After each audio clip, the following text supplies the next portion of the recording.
Hey everyone, and welcome to SkillCapped. I'm the King Live, and today we're going to be telling you how to maximize your communication to be able to lead your team to victory. Oftentimes in Valorant, you'll end up on teams where players don't really seem to know what they're doing. One of the biggest theories is that many players in Valorant are very good at playing solo, but they're not very good at playing as a team. That's why it should be your job to try and organize those players and formulate strategies that help your team be the best that they can be. You can do this in a 5-stack or you can do this in solo queue. All that matters is that you're implementing these tactics when calling strats that we're going to tell you today. So if that sounds good to you, just stick with us. But before we get into it, let's introduce our question of the day, which is, which Valorant agent do you think would be the best singer?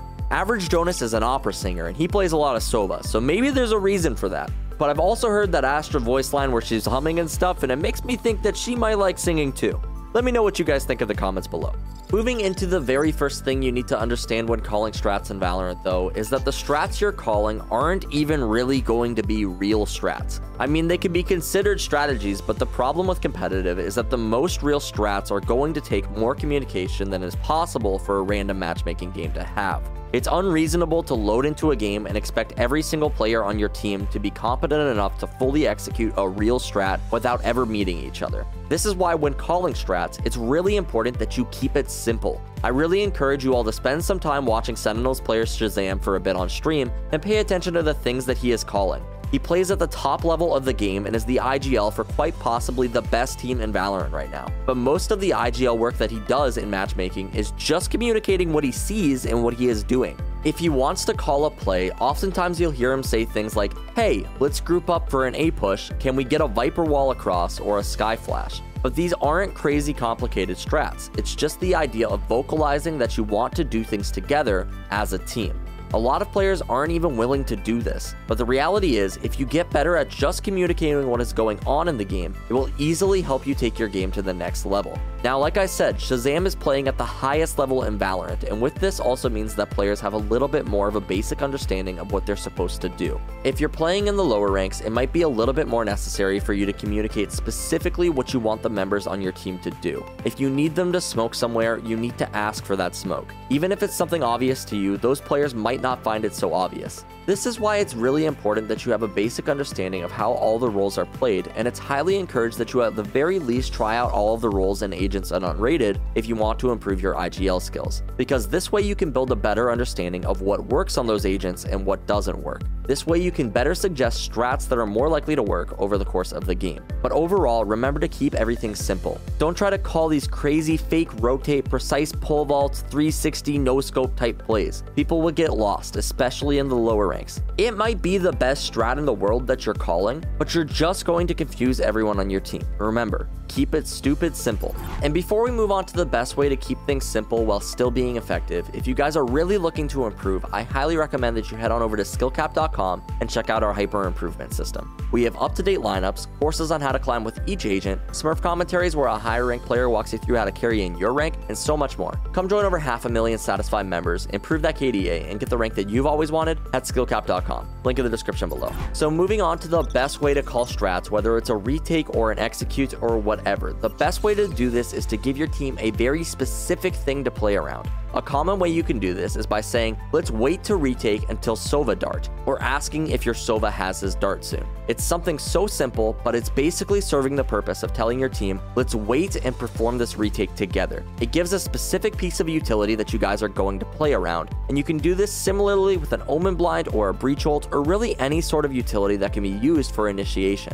When you give players a specific thing to play around, they're far more likely to play together. This is why we previously talked about how Shazam would suggest pushes together, because even just communicating these plays at the base level is going to give you more of a chance to win your games. A great thing I love to do as well is asking players on my team to help me grab an ult orb at the beginning of rounds. There are so many steps involved in winning a round in Valorant, and if you go into it without a plan, it's going to make things very difficult. You don't need to just 5-man push a site every round, but by just asking one player on your team to swing an ult orb and assist you, you'll normally get your ultimate 3, sometimes 4 times and a half, and oftentimes you'll actually get a kill on the enemy players, and make it infinitely easier for you guys to decide what to do in the round. At the very least, your team is likely going to get info and territory out of this, so it's a great idea to build up this habit. And remember, nothing crazy was communicated to arrange this. All you did was ask somebody to swing an ult orb with you. The last thing I want you to remember when calling strats though is that oftentimes you're going to have to be the one to pick up the slack on your team.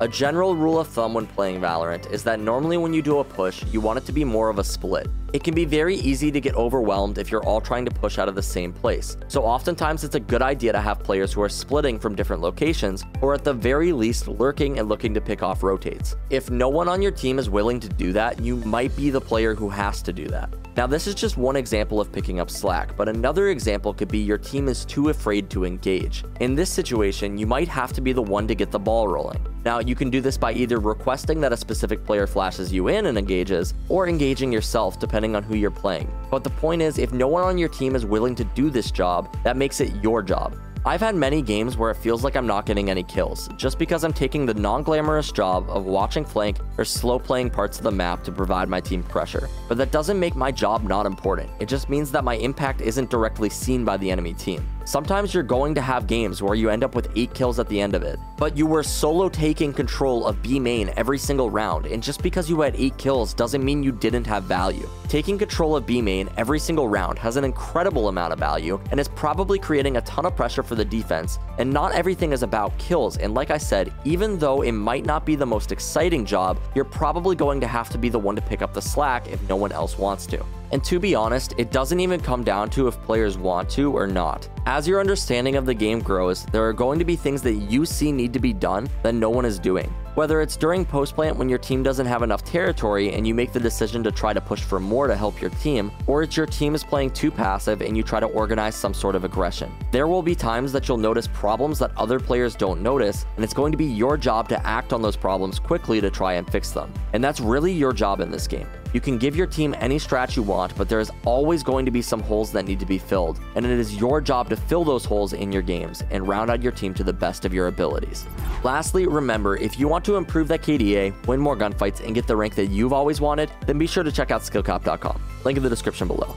You're not always going to get the best teams, but it's about how you're able to bring your team to the best of their abilities and attempt to win the game from there. It's really easy to just chalk games up as losses based on who you're paired with, but remember, if you put any top tier player in your rank, they will probably be able to climb out pretty quickly. Just because players at your rank maybe don't really know what they're doing doesn't mean that the games are unwinnable and it's hopeless. Remember to keep things simple and be clear and specific with what you want players to do. Also, try your best not to be mean. We all get frustrated with the game sometimes, but it's important when leading that you have the confidence in your teammates, otherwise they won't want to listen to anything that you say. Lastly, remember to hit that subscribe button and like the video down below if you enjoyed the video. It really does help us out. As always, I'm the King Live, and we here at SkillCapped want to thank you all for watching. We'll catch you in the next one.